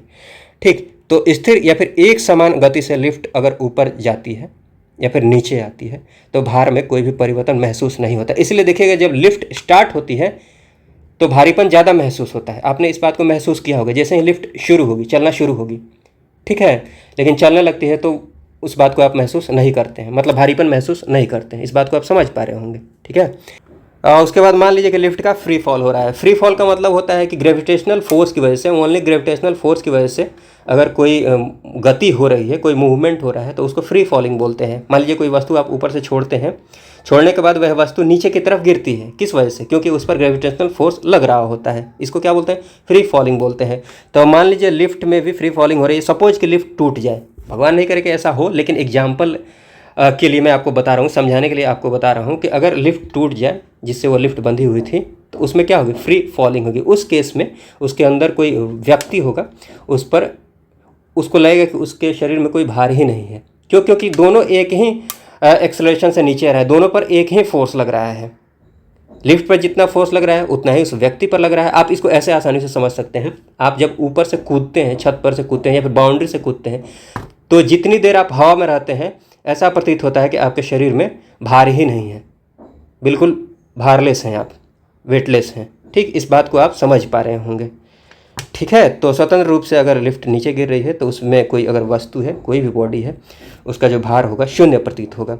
इसके अलावा मान लीजिए लिफ्ट नीचे गिर रही है, ठीक है। लिफ्ट नीचे आते समय लिफ्ट का एक्सेलरेशन, अगर जो गुरुत्वीय एक्सेलरेशन है, पृथ्वी का जो एक्सेलरेशन है उससे अधिक हो जाए, तेजी में नीचे आए, तो व्यक्ति क्या होगा? व्यक्ति ऊपर की तरफ उठ जाएगा, ऊपर जाकर टकरा जाएगा। इस बात को आप आसानी से समझ पा रहे होंगे। तो पिंड क्या है? कोई भी वस्तु अगर उसमें होगी तो लिफ्ट की छत से टकरा जाएगी। इस बात को आप समझ पा रहे होंगे। चलिए, उसके बाद पलायन वेग की बात कर लिया, एस्केप वेलोसिटी की बात कर ली जाए, तो ये असल में आप ऐसे आसानी से समझ सकते हैं कि आपको पता है कि पृथ्वी के सराउंडिंग, पृथ्वी के चारों ओर जो इन्वायरमेंट है, एटमॉस्फेयर है, तो एक फिक्स्ड डिस्टेंस तक ही ग्रेविटेशनल फोर्स लग रहा होगा। तो इस ग्रेविटेशनल फोर्स से बाहर निकलने के लिए जो मिनिमम वेलोसिटी चाहिए, ठीक है, उसी को पलायन वेग बोलते हैं या फिर एस्केप वेलोसिटी बोलते हैं। बस इतना आप समझ लीजिए। वह न्यूनतम वेग जिससे किसी पिंड को ऊपर फेंकने पर वह पृथ्वी के गुरुत्वीय क्षेत्र, ग्रेविटेशनल फील्ड से क्या हो जाए? बाहर निकल जाए, ठीक है। और जो मिनिमम वेलोसिटी होती है पलायन वेग की बात कर लिए पृथ्वी के लिए, वो कितनी होती है? 11.2 किलोमीटर पर सेकंड। एक सेकंड में 11.2 किलोमीटर वस्तु को जाना चाहिए, इतनी वेलोसिटी उसमें देनी पड़ेगी। चलिए, उसके बाद कुछ एक इम्पॉर्टेंट फैक्ट्स की बात करते हैं, कॉन्सेप्ट की बात कर लेते हैं। कॉन्सेप्चुअल बातें हैं इसमें। देखिएगा कि एयर की अनुपस्थिति में, ये तो आप आसानी से समझ जाएंगे, हवा की अनुपस्थिति में, हवा नहीं है, ठीक है, वैक्यूम समझ लीजिए। हवा की अनुपस्थिति में लोहे की वस्तु हो, लोहा हो, लकड़ी हो या फिर रुई हो, तो लोहा, लकड़ी, रुई, सबके भार क्या है? समान है। तो लोहा, लकड़ी, रुई के समान भार को अगर समान ऊंचाई से गिराते हैं तो ये तीनों जो वस्तुएं हैं, ये तीनों एक ही साथ पृथ्वी पर पहुंचेंगी, बशर्ते कि हवा अनुपस्थित हो, ठीक है। तो क्वेश्चन में अगर कुछ नहीं बोला हुआ है तो आप समझ लीजिएगा कि हवा वहाँ पर अनुपस्थित है, ठीक है। और उसके बाद बात करें तो भारहीनता की स्थिति आपको प्रतीत होगी कब? जब गुरुत्वाकर्षण फोर्स नहीं हो। तो गुरुत्वाकर्षण की शून्य स्थिति में, इसलिए देखिएगा कि आप अंतरिक्ष में व्यक्ति जो होते हैं, एस्ट्रोनॉट जो होते हैं, आसानी से तैर रहे होते हैं, क्योंकि वहाँ पर गुरुत्वाकर्षण बल नहीं होता है, ठीक है। उसके बाद ये दोनों बात ध्यान रख लीजिएगा। वॉशिंग मशीन की बात कर ली जाए या फिर मथने के पश्चात क्रीम जो होता है दूध से अलग हो जाता है, इन दोनों की बात कर ली जाए। जैसे वॉशिंग मशीन की बात करें तो आप इसको आसानी से ध्यान रख सकते हैं। ये किस सिद्धांत पर काम करता है? देखिए, दो तरह के फोर्स होंगे जब मोशन सर्कुलर हो। सर्कुलर अगर मोशन हो रहा होगा, ये मैंने आपको पहले बता दिया है सर्कुलर मोशन के बारे में। तो अगर सर्कुलर मोशन हो रहा है, ठीक है, तो केंद्र की तरफ एक बल लगता है, इसको बोलते हैं अभिकेंद्रीय बल। और इसी को बैलेंस करने के लिए, इसी फोर्स को बैलेंस करने के लिए इस डायरेक्शन में एक बल लगता है, इसको बोलते हैं अपकेंद्रीय बल, ठीक है। तो वही ये अपकेंद्रीय बल है। तो आप ऐसा समझ लीजिए कि चूंकि मशीन घूम रही होती है और जो कपड़ा में मैल होता है, मैल को बाहर निकालने के लिए, दूर भगाने के लिए, मैल को बाहर निकाल के फेंकने के लिए अपकेंद्रीकरण, बाहर की तरफ फोर्स लगना जरूरी होता है। ऐसे ऐसे ऐसे ऐसे वॉशिंग मशीन के अंदर जब घूमता है तो वहाँ पर अपकेंद्रीकरण जरूरी होता है, ठीक है, सेंट्रीफ्यूगेशन जरूरी होता है, ठीक। तो ये बात आप ध्यान रख लीजिएगा। वॉशिंग मशीन का जो कार्य सिद्धांत है, वर्किंग प्रिंसिपल की बात कर लिया तो किस पर काम करता है? अपकेंद्रीकरण पर। और वही सेम टू सेम कॉन्सेप्ट होता है यहाँ पर, अपकेंद्रीकरण। कौन सा बल लगता है? अपकेंद्रीय बल लगता है, जिसकी वजह से मैल बाहर निकलता है या फिर क्रीम बाहर निकलती है, ठीक है, दूध से। इस बात को आप समझ पा रहे होंगे। उसके बाद ये बात आप आसानी से समझ सकते हैं कि एक संवेदनशील तराजू की बात कर लीजिए, मतलब बिल्कुल साफ़ सुथरी तराजू हो, कहीं पर कुछ फंसा हुआ नहीं है, तो सेंसिटिव तराजू की बात कर लीजिए। तो व्यक्ति द्वारा, अगर कोई व्यक्ति उस पर खड़ा है, सांस अंदर ले रहा है, तो ऐसे आप समझ लीजिए सांस अंदर ले रहा है तो उसका द्रव्यमान बढ़ जाएगा। ठीक है, तो तराजू की रीडिंग क्या हो जाएगी, बढ़ जाएगी। इस बात को आप आसानी से समझ पा रहे होंगे। चलिए उसके बाद जल्दी से सिंपल पेंडुलम की बात कर लेते हैं। पेंडुलम की बात कर लीजिए तो पेंडुलम का जो ये पेंडुलम आपने घड़ी में देखा होगा, ये ऐसे आना फिर ऐसे जाना, ऐसे आना ऐसे आना, पेंडुलम आपने घड़ी में देखी होगी। ठीक है, अब यहाँ पर देखिएगा कि इसको पकड़िए, यहाँ से मान लीजिए यही स्टार्टिंग पॉइंट है, यहाँ से यहाँ आना फिर वापस यहाँ जाना। ठीक, तो इसको एक चक्कर बोलते हैं। तो एक चक्कर में जो टाइम लगता है इसी को बोलते हैं आवर्त काल। आवर्त काल मतलब यहाँ से यहाँ जाना और फिर यहाँ वापस आ जाना, आने जाने में ये जो टाइम लगा इस पूरे टाइम को क्या बोलते हैं, आवर्त काल बोलते हैं। और ये होता है 2π√L/g के बराबर। तो यहाँ से आप इस बात को समझ पा रहे होंगे कि जो आवर्त काल है पेंडुलम का वो किस पर डिपेंड कर रहा है, ये लेंथ पर भी डिपेंड करेगा और जी की जो वैल्यू है उस पर भी डिपेंड करेगा।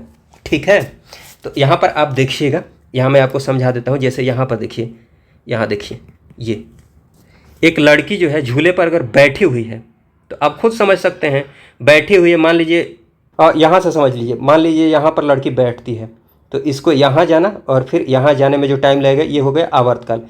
लेकिन चूंकि ये मान लीजिए कि यहाँ पर ये बैठी हुई कंडीशन में है, मान लीजिए लड़की खड़ी हो जाती है, तो लड़की जब खड़ी होगी तो लड़की का जो मास होगा ये उठकर ऊपर आ जाएगा, यहाँ पर आ जाएगा। तो इस केस में देखिएगा कि एल की वैल्यू कम हो जाएगी। एल की वैल्यू कम हो जाएगी तो इसका आवर्तकाल भी कम हो जाएगा। यहाँ से मैथ से भी आप समझ सकते हैं, एल कम इसका मतलब इस पूरे की वैल्यू कम। और यहाँ से भी आप समझ सकते हैं ये चूँकि कम हो गया है तो आने जाने में टाइम कम लगेगा। ठीक है, इस बात को आप समझ पा रहे होंगे। तो एक लड़की झूले पर बैठी स्थिति में झूल रही है, उस लड़की खड़ा हो जाने पर आवर्तकाल क्या हो जाएगा, कम हो जाएगा। इस बात को आप समझ पा रहे होंगे। इसके अलावा देखिएगा कि पेंडुलम घड़ियाँ जो होती है ना, गर्मियों में सुस्त हो जाती हैं। सुस्त कहने का मतलब ये हो गया, मैं आपको समझाने की कोशिश करता हूँ। आपने रेलवे पटरियों को भी देखा होगा, पटरियों के बीच में गैप छोड़ा जाता है क्योंकि वो गर्मी के दिनों में एक्सपेंड करती हैं, फैलती हैं, ठीक, गर्मी की वजह से। तो ऐसा ही इसमें भी होता है। और जैसे घड़ी के केस में आप ऐसे समझ सकते हैं, मान लीजिए पेंडुलम है, यहाँ से यहाँ जाने और यहाँ से यहाँ आने में मान लीजिए 2 सेकंड लग रहा है, मतलब यहाँ से यहाँ गया ये और वापस यहाँ से यहाँ गया और वापस आ गया। तो वापस आ जाने पर ऐसे मान लीजिए कि 2 सेकंड पूरा हो जा रहा है, 2 सेकंड उसमें दिखा दे रहा है। ठीक है, अब गर्मी के दिन में मान लीजिए, ये सामान्य कंडीशन है। अब गर्मी के दिन में मान लीजिए कि इसकी लेंथ बढ़ गई है, लेंथ बढ़ जाएगी थोड़ी सी, तो यहाँ से यहाँ जाने और वापस आने में थोड़ा ज़्यादा टाइम लगेगा। तो टाइम ज़्यादा लग रहा है लेकिन वहाँ 2 सेकंड दिखाएगा। तो इससे आपको उसमें क्या दिखेगा, दिखेगा घड़ी थोड़ी पीछे हो गई है, थोड़ी सुस्त हो गई है। ठीक है, तो ये बातें होती हैं। तो जो पेंडुलम घड़ियाँ होती हैं गर्मियों में थोड़ी सुस्त हो जाती हैं, क्यों, लंबाई बढ़ने की वजह से। ठीक है, और ये कुछ एक फैक्चुअल बातें ये ध्यान रख लीजिएगा। जैसे लेंथ इनफाइनाइट होती है, इनफाइनाइट लेंथ के सरल लोलक का जो आवर्तकाल होता है, टाइम पीरियड होता है, ये इनफाइनाइट नहीं होता है, ये होता है 84.6 मिनट। तो ये बात आप ध्यान रख लीजिएगा। इसके अलावा सेकंड लोलक का जो आवर्तकाल होता है वो कितना होता है, 2 सेकंड होता है। ठीक, तो ये सारी बातें हैं। चलिए उसके आगे बात कर ली जाए तो जो भी स्थूल पदार्थों के गुण है, प्रॉपर्टीज ऑफ मैक्रोमेटर्स की बात कर लिए, ठोस, द्रव, गैस। उसके बाद चौथी अवस्था प्लाज्मा, बोस आइंस्टीन भी आपने 5वीं अवस्था को देखा होगा। ठीक है, उसके बाद ये सारी चीज़ें हैं, फिर वेव है। तो ये जो आप नोट्स में देख रहे होंगे, हालांकि इसके कुछ एक मंथ पहले की एक वीडियो है, उसमें इन सारी बातों को मैंने एक्सप्लेन किया हुआ है, तो आगे उस वीडियो से देख लीजिए। बाकी नोट्स की बात करें तो नोट्स में आपको ये जो नोट्स आपको दिख रहे हैं, ये नए वाले नोट्स में आपको ये सारी चीज़ें मिल जाएंगी। हाँ, कंटेंट्स की बात करें तो पहले वाले जो नोट्स हैं जिसमें ये सारी चीज़ें मैंने एक्सप्लेन की है, ये सारी चीज़ें उसमें भी हैं। ठीक है, तो कंटेंट को लेकर टेंशन लेने की ज़रूरत नहीं, ये सारी चीज़ें उसमें है। ठीक, चलिए देखिए, यहाँ हम बात करने वाले हैं प्रॉपर्टीज ऑफ मैटर। मैटर्स की जो प्रॉपर्टी होती है वहाँ से शुरुआत करते हैं, उसके बाद एक एक करके सारी चीज़ों को देखेंगे।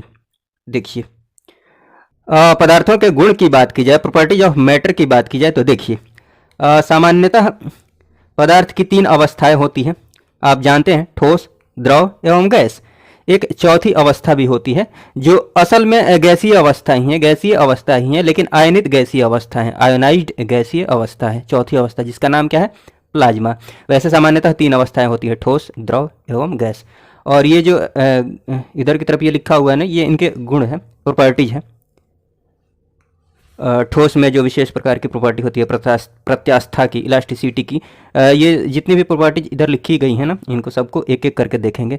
द्रव की बात की जाए तो इसमें दाब, पृष्ठ तनाव, श्यानता अर्थात विस्कोसिटी, केशिकत्व अर्थात कैपिलैरिटी, प्लवन अर्थात वायोंसी।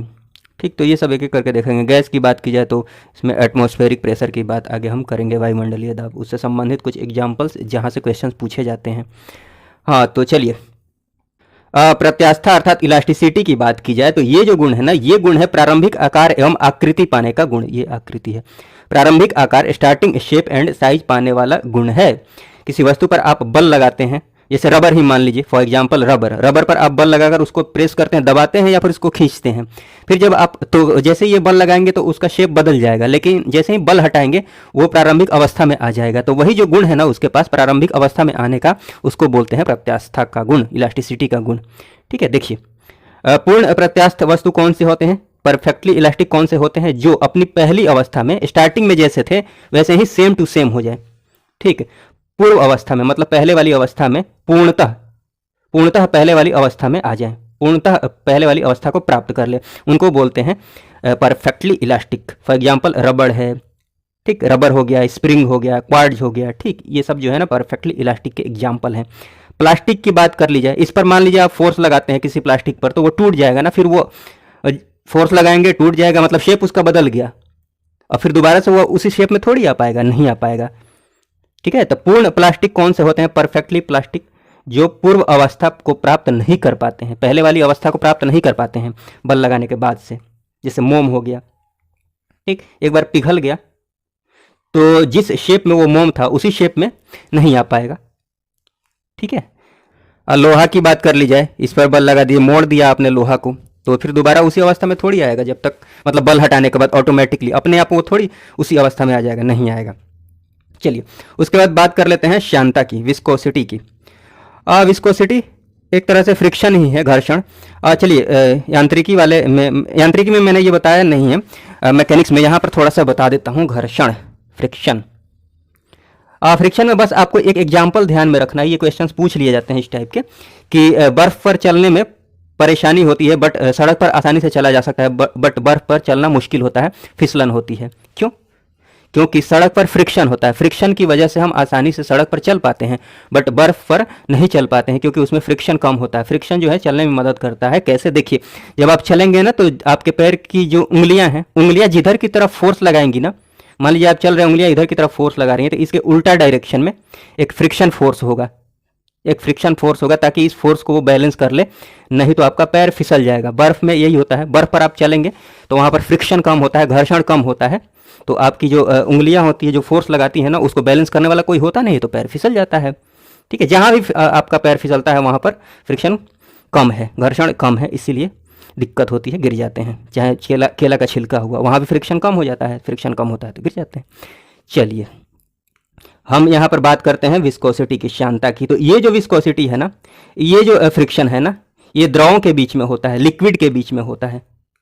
अभी जो नॉर्मल मैंने फ्रिक्शन की बात की, ये नॉर्मल फ्रिक्शन की बात की जा रही है, इसका मतलब वो जो फ्रिक्शन है वो सॉलिड के बीच में हो रहा है। ठीक, सॉलिड के बीच में लग रहा है।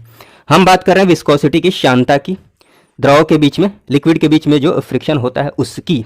और इसमें आपको ध्यान में ये रखना है, विस्कोसिटी की बात की जाए तो निश्चित रूप से, श्यानता की बात की जाए तो ये ठोस में थोड़ी होगा, ये लिक्विड में होगा, विस्कस। चलिए, तो ये ठोस में नहीं होगा, गैस में होता है, विस्कोसिटी गैस में होती है, ये ध्यान रखिएगा। टेम्परेचर बढ़ाएंगे तो गैस की विस्कोसिटी बढ़ती है, जबकि द्रव की बात की जाए तो ये ध्यान रखिएगा, इंपॉर्टेंट है। द्रव में कोई लिक्विड है, अगर उसका टेम्परेचर बढ़ाते हैं तो उसकी विस्कोसिटी जो है ना कम होगी। फॉर एग्जाम्पल आप शहद का ही ले लीजिए, शहद में विस्कोसिटी होती है, चिपचिपाहट से ही आपको पता चल रहा है, विस्कोसिटी होती है। अब उसको थोड़ा गर्म करेंगे तो उसकी विस्कोसिटी कम होगी। ठीक है, देखिए यहाँ पर कोई लिक्विड है, ध्यान दीजिएगा, लिक्विड है, ध्यान दीजिएगा। यहाँ पर ये मान लीजिए नदी ही है, और नदी का ये तली है, नदी की तली है, सरफेस है। तो यहाँ पर जो पानी है ना नीचे में इससे चिपके हुए, उनका जो वेग होगा वो शून्य होगा, जीरो होगा, वो नहीं चल रहे होंगे। ठीक, उसके ऊपर जाइएगा, ऊपर की तरफ, तो फिर पानी इधर की तरफ बह रहा होगा, मान लीजिए इस डायरेक्शन में बह रहा है, डायरेक्शन से पता चल ही रहा है।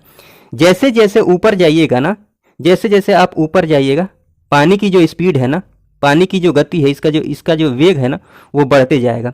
सबसे ऊपर वाला जो ये लेयर है पानी का, ये सबसे तेज बह रहा होगा, अधिकतम वेग होगा। ध्यान दीजिएगा, अधिकतम वेग होगा, क्योंकि इस वाले पानी पर, इस वाले लेयर पर जो श्यानता है, विस्कोसिटी है, वो कम लग रही है। यहाँ पर फ्रिक्शन कम है। फ्रिक्शन कहने का मतलब वही लिक्विड के केस में उसको बोलते हैं विस्कोसिटी, श्यानता बोलते हैं। तो सबसे ऊपर वाला जो पानी का लेयर है ना, वहाँ पर विस्कोसिटी कम होगी, इसीलिए सबसे अधिक स्पीड होगी। बाकी उसके नीचे आइएगा तो उसकी स्पीड कम होगी ऊपर वाले से, क्योंकि इस डायरेक्शन, मान लीजिए इसको अलग अलग लेयर में बांट देते हैं पानी के, तो ये वाला जो है ना लेयर, तो इस पर ऐसे ये बह रहा है, तो इस पर विस्कस फोर्स लगेगा, घर्षण फोर्स लगेगा, इससे रगड़ खाएगा ऊपर वाले से, नीचे वाले से भी। तो फ्रिक्शन क्या होता है?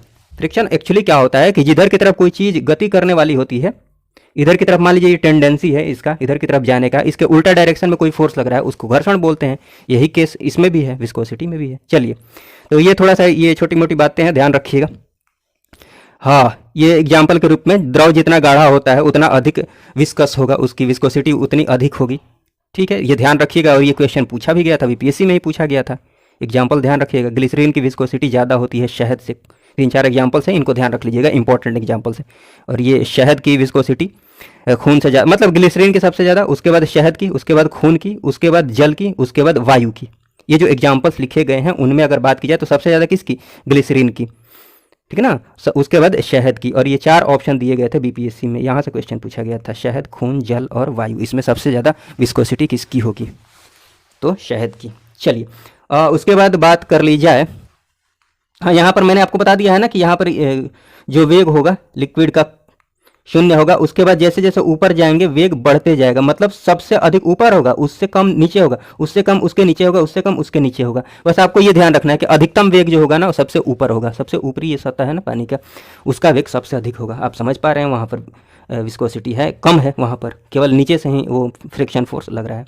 पृष्ठ तनाव की बात की जाए, सरफेस टेंशन की बात की जाए, तो ये लिक्विड की एक प्रॉपर्टी है, जिसकी वजह से, जिसके कारण, इस प्रॉपर्टी की वजह से कोई भी लिक्विड कम से कम एरिया को घेरने का प्रयास करता है, न्यूनतम एरिया को एक्वायर करने का प्रयास करता है। यहाँ पर लिखा हुआ है, द्रव की वह प्रकृति जिसके कारण इसका स्वतंत्र पृष्ठ, फ्री सरफेस, न्यूनतम क्षेत्रफल घेरने की प्रवृत्ति रखता है। ठीक है, लेकिन आपको एग्जाम्पल ध्यान में रखना है, इसी प्रॉपर्टी की वजह से जो वर्षा की बूंदें होती हैं गोलाकार होती हैं। ये ध्यान रख लीजिएगा कि यदि भार नेग्लिजिबल हो तो जो आकृति होती है ना पूर्णतः गोलाकार हो जाएगी, बिल्कुल स्फेयर जैसा, अगर उसका जो भार है नेग्लिजिबल है, नगण्य है। ठीक, जैसे वर्षा की जो बूंदे हैं, एग्जाम्पल ध्यान में रखिएगा, वर्षा की जो बूंदे हैं ना वो गोलाकार होती हैं, किसकी वजह से? सरफेस टेंशन की वजह से, पृष्ठ तनाव की वजह से, या फिर साबुन का जो बुलबुला है आदि। ठीक, ये सब एग्जाम्पल्स, ये दोनों एग्जाम्पल्स जरूर ध्यान में रखिएगा। किसकी वजह से? पृष्ठ तनाव की वजह से। ससंजक बल अर्थात कोहेसिव फोर्स और आसंजक बल अर्थात एडहेसिव फोर्स की बात की जाए तो देखिए, ससंजक बल क्या होते हैं कि एक ही पदार्थ के अणुओं अर्थात मॉलिक्यूल्स के बीच, एक ही पदार्थ के मॉलिक्यूल्स के बीच लगने वाला आकर्षण बल है क्या? ससंजक बल। ससंजक बल क्या है? एक ही पदार्थ के अणुओं के बीच लगने वाला आकर्षण बल है, अट्रैक्शन फोर्स है। जैसे कि वाटर हो गया, वाटर के जो मॉलिक्यूल्स हैं, अणु हैं, उनके बीच जो बल लग रहा है वो कौन सा बल है? ससंजक बल है, तभी तो वो एक साथ बंधे हुए हैं।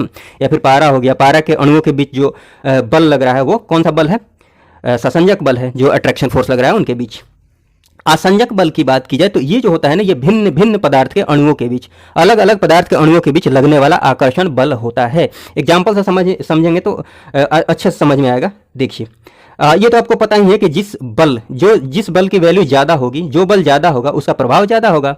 जैसे ससंजक बल ज़्यादा होगा तो इसका प्रभाव ज़्यादा होगा, ये ज़्यादा होगा तो इसका प्रभाव ज़्यादा होगा। एग्जाम्पल से समझते हैं। देखिए, जैसे मान लीजिए यही एग्जाम्पल, पारा के जो अणु होते हैं ना उनके बीच ससंजक बल अधिक होता है, किसके रेस्पेक्ट में? जिस बर्तन में वो रखे गए हैं, जिस बर्तन में वो पारा रखा हुआ है, तो पारा के अणुओं के बीच ससंजक बल अधिक होता है, जिस कारण से वे बर्तन की दीवार को गीला नहीं कर पाते हैं। क्यों? क्योंकि पारा के जो अणु के बीच ससंजक बल होता है ना वो अधिक होता है। किससे? जो पारा के अणु है वो बर्तन जिससे बना हुआ है ना, बर्तन जिससे बना हुआ है उसके अणु के साथ जो बल लगता है वो कम होता है। मतलब आसंजक बल यहाँ पर कम होता है ससंजक बल से, ससंजक बल ज़्यादा होता है। ठीक है ना, इसीलिए पारा के जो अणु है ना, पारा जो है ना वो बर्तन की दीवार को गीला नहीं कर पाता है। हाँ, ये ध्यान रख सकते हैं कि पृष्ठ तनाव का कारण जो है ना ससंजक बलों का भी होना है। मतलब ससंजक बल वहाँ भी होता है, तभी तो पानी एक साथ है। उसके बाद पृष्ठ तनाव की वजह से उसका मतलब क्या बोलते हैं, मिनिमम सरफेस एरिया को एक्वायर करने की कोशिश करता है, वो अलग बात हुई। बट चलिए खैर, आसंजक बल के एग्जाम्पल्स की बात कर ली जाए तो देखिए ये एग्जाम्पल आप ध्यान रख सकते हैं कि पानी का कांच पर चिपकना आदि, ठीक।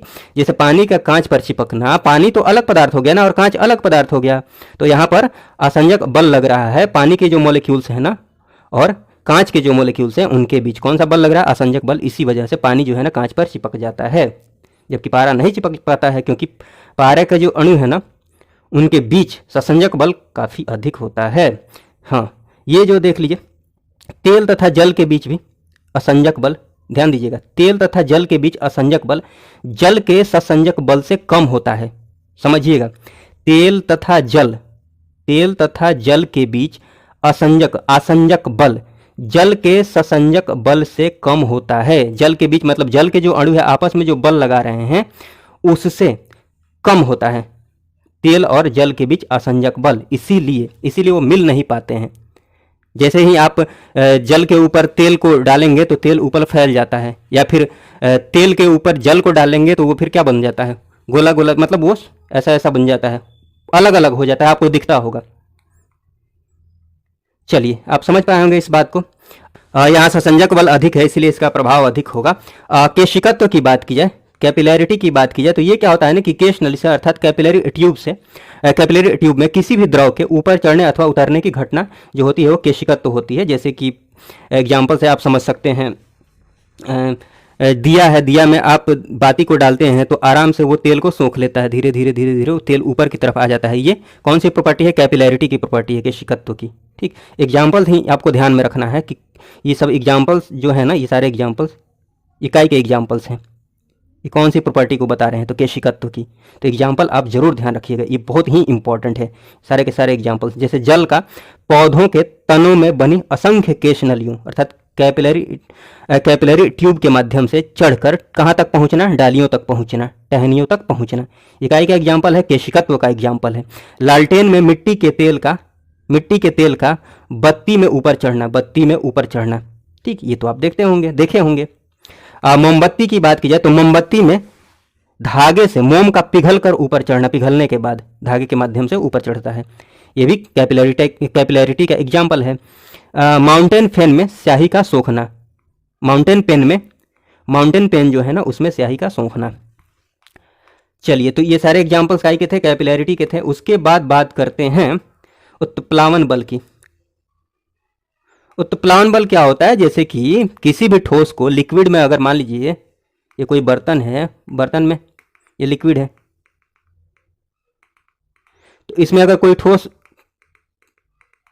कुछ रखते हैं ना, कोई भी ठोस वस्तु, तो आप महसूस करेंगे, फील करेंगे कि इस पर एक ऊपर की तरफ एक बल लग रहा है। इसी को बोलते हैं उत्प्लावन बल, बायोंसी फोर्स या फिर अपथ्रस्ट फोर्स। ऊपर की तरफ एक बल लगता है।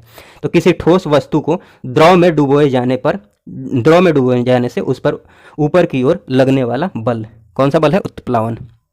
हाँ, ये बात ध्यान रख लीजिएगा कि जिसके कारण मतलब इस बल की वजह से वस्तु के भार में एक कमी का एहसास होता है। ऐसा लगता है कि वस्तु का भार कम हो गया है। वस्तु के भार में आभासी कमी का अनुभव होता है, वर्चुअल कमी का अनुभव होता है। हालांकि कम थोड़ी हो गया होता है, भार थोड़ी बदल गया है, लेकिन ऐसा लगता है कि कम लग रहा है भार उसका। ठीक है। आर्किमिडीज के सिद्धांत की बात की जाए तो ये बहुत सिंपल सा है। आप ध्यान रख सकते हैं कि किसी वस्तु को द्रव में डुबोए जाने पर उसके भार में होने वाली जो आभासी कमी होती है, जो कि यहाँ पर मैंने आपको बताया है कि जो आभासी कमी होती है, ऐसा लगता है कि उसका भार कम हो गया है। तो आखिर वो कमी कितने की होती है, कितना कम लगता है? तो आर्किमिडीज ने क्या बताया था कि उसकी जो आभासी कमी होती है ना, वो होती है उस वस्तु के द्वारा, जो वस्तु आप उसमें डुबाए हैं, उस वस्तु के द्वारा हटाए गए द्रव के भार के बराबर। जैसे ये बर्तन है, इसमें कोई वस्तु डुबा दिए, इतना मान लीजिए डूब गया है, तो इस वस्तु के द्वारा जो यहाँ से पानी हटा दिया गया है ना, इसका जो भार है ना, उस पानी का, मान लीजिए पानी ही है, तो इस पानी का जो भार है ना, उसके भार के बराबर होगा। क्या? उसके भार के बराबर वो कमी महसूस होगी। जो आभासी कमी हो रही है ना, उसी के भार के बराबर कमी महसूस होगी। फिर से पढ़ लीजिए कि इस वस्तु को द्रव में डुबोए जाने पर उसके भार में होने वाली जो आभासी कमी है ना, उस वस्तु द्वारा हटाए गए द्रव के भार के बराबर होती है। ठीक है, चलिए कुछ एक इंपॉर्टेंट बातें हैं, इनको एक एक करके देख लेते हैं। बहुत ही इंपॉर्टेंट बातें हैं सारी। इस बात को ध्यान रखिएगा, इस एक लाइन को, बहुत सारे क्वेश्चंस यहाँ से बनेंगे। कि जिसका घनत्व जिसकी डेंसिटी जिसका घनत्व कम होगा वह तैरेगा। इसका क्या मतलब हुआ? जैसे मान लीजिए पानी में कोई वस्तु तैर रही है, ठीक है, पानी में कोई वस्तु तैर रही है, इसका मतलब ये हुआ ना, कोई वस्तु तैर रही है, इसका मतलब ये हुआ कि पानी का जो घनत्व है ना, पानी का घनत्व इस वस्तु से ज़्यादा है और इस वस्तु का जो घनत्व है ना पानी से कम है। मतलब जिसका घनत्व कम होगा वह तैरेगा। इतना ध्यान रखिएगा, जिसका घनत्व कम होगा वह तैरेगा। हाँ, अब ये ध्यान रख लीजिएगा कि अधिक घनत्व वाले द्रव में अगर द्रव का घनत्व अधिक है तो ठोस जो है ना, जो उस पर तैर रहा है, उसका कम भाग डूबेगा, वो कम डूबेगा उसमें। और कम घनत्व वाले द्रव में, जिस द्रव का घनत्व कम है, उसमें ठोस का उसमें जो ठोस है ना उसका अधिक भाग डूबेगा, वो ज़्यादा डूबेगा। समझ पा रहे हैं आप इस बात को? चलिए एक दो एग्जाम्पल से समझते हैं। जैसे आपको पता होगा कि नदी का जो जल है ना उसके अपेक्षा सागर का जो जल है, सागर के जल का घनत्व अधिक होता है। क्यों? क्योंकि सागर में सॉल्ट होते हैं, नमक होते हैं, जैसे कि क्या नाम है इसका, सोडियम क्लोराइड हो गया, मैग्नीशियम क्लोराइड हो गया। सोडियम क्लोराइड सबसे ज़्यादा होता है। तो जो समुद्र का पानी होता है, सागर का पानी होता है, वो लवणीय होता है, ठीक, उसमें बहुत सारे सॉल्ट्स होते हैं, इसीलिए उसका जो घनत्व होता है, उसकी जो डेंसिटी होती है वो अधिक होती है नदी के जल से। समझ पाए हैं आप? इसीलिए नदी में तैरना आसान होता है, समुद्र में तैरना आसान होता है नदी के अपेक्षा, क्योंकि समुद्र के जल का घनत्व अधिक होता है, इसीलिए उसमें तैरने में आसानी होती है, सुविधा होती है। देखिए एग्जांपल्स मैंने यहाँ पर लिखे हैं। जब कोई जहाज नदी से सागर में घुसता है, देखिए कोई जहाज अगर नदी में चल रहा है, ठीक, अब जैसे ही वो नदी से सागर में घुसता है तो वह कुछ ऊपर उठ जाता है, ऐसा देखा जाता है, ठीक है, वह कुछ ऊपर उठ जाता है। क्यों उठ जाता है? क्योंकि सागर के जल का जो घनत्व है ना वो अधिक है, अभी जो मैंने आपको बताया है। तो भले मैंने यहाँ पर एग्जाम्पल लिखा है, बट आपको कॉन्सेप्ट पता है तो आप आसानी से बता सकते हैं, ठीक। ये क्वेश्चन पूछा गया है कि जब कोई जहाज नदी से सागर में घुसता है तो क्या होगा। ऑप्शन दिए हुए हैं बहुत सारे, मतलब 4 ऑप्शंस दिए हुए हैं, और उसमें एक ऑप्शन ये दिया है कि वह कुछ ऊपर उठ जाता है। तो ये हो जाएगा, अगर आपको कॉन्सेप्ट पता है तो रटने की जरूरत ही नहीं है। या फिर यहाँ पर जो मैंने अभी बात बोली कि समुद्र में नदी की अपेक्षा तैरना आसान होता है। क्यों तैरना आसान होता है? ये क्वेश्चन पूछा गया है कि समुद्र में नदी की अपेक्षा तैरना आसान होता है। समुद्र में तैरना आसान होता है क्यों? क्योंकि समुद्र के जल का जो घनत्व होता है, डेंसिटी जो होती है वो अधिक होती है, ठीक है। चलिए ये भी थोड़ा सा ध्यान रख लीजिएगा, लिक्विड को गर्म करने पर उनके आयतन में वृद्धि होती है लेकिन घनत्व में कमी होती है। यहाँ से क्वेश्चंस बनेंगे, घनत्व में कमी होती है।